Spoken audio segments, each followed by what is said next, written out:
This is by far the dumbest video I've ever seen as an argument against Christianity. I can prove to you that Christianity is not real, and it was actually created by Paul, and it's Paulism in less than a minute. See what I mean? And this is just the beginning.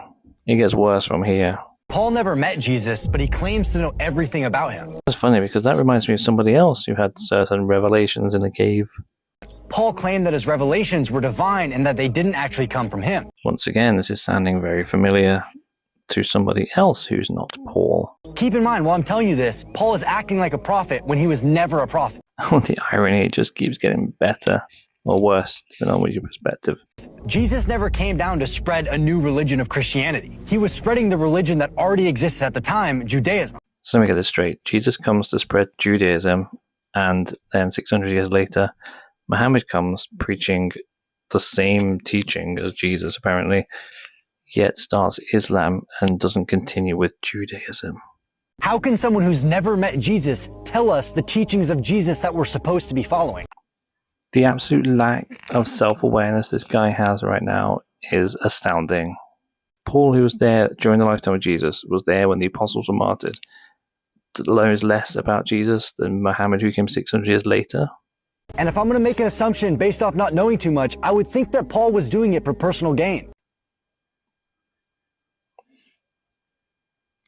Yeah, Paul's doing it for personal gain. Right. This guy lacks so much self-awareness, it's ridiculous. Because he didn't know Jesus, and he's the one telling us, Jesus said that, Jesus said this. Where's the proof? So we're meant to take the word of some guy 600 years later who had some seizure in a cave and expect that he knows more about what Jesus said and taught than someone who was there with the apostles.